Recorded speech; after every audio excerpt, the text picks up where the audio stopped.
I decided that I needed to do something with my grief. And so that's what led me to start Kansas Birth Justice Society.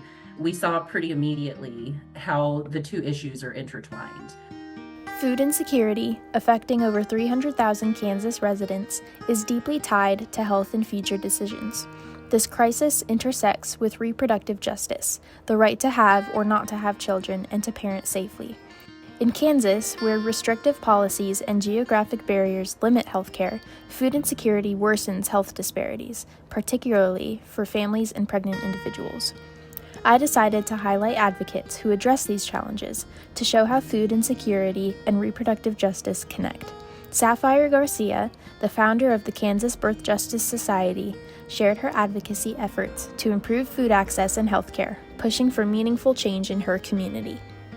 What actually brought me to this work is when I was a junior in college, I was pregnant with my second child. My daughter, when I was 9 months pregnant, ended up passing away in utero. I decided that I needed to do something with my grief. And so that's what led me to start Kansas Birth Justice Society. We started as Wichita Birth Justice Society with one tiny office on North Broadway, an area of food insecurity. It's a food desert. And we saw pretty immediately how the two issues are intertwined. One mom that I can remember in particular, who was 15 and pregnant, and she ate hot dogs for an entire week.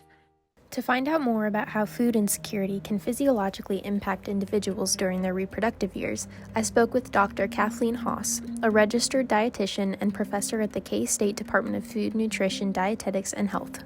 People who are food insecure in this country typically get enough calories each day. That's not always true, but typically they get enough calories each day. What they don't get enough is essential nutrients, like essential fatty acids, iodine, zinc, potassium, vitamin D, calcium, and choline. When she came to us, her ask was, can I just please have anything that's not hot dogs? She didn't have an ID. She couldn't drive to a food bank. It was impossible for her. So I think of people like her when I think of food insecurity, because it's not a choice. So we broadened our scope, and one of the first things that we took on was mutual aid. And we've distributed over $500,000 in goods and supplies through that, or I will say the community has. It hasn't been us. We are getting ready to open a brand new location in downtown Wichita called Liberation Place. And it essentially is the anti-crisis pregnancy center. So if somebody finds themselves with an unplanned pregnancy, they can come to us. They can get an abortion referral. They can get food. They can get diapers. They can get condoms. They can get Plan B. All of the things that folks deserve to have access to, including food, we are going to make available to them. We don't ask about income or age or need. If somebody comes to us and they say that they need a thing and we have it, we give it to them. No questions asked. My biggest goal with our work is to tell the story of these inequities and how they continue to happen, and to shine a light on our humanity.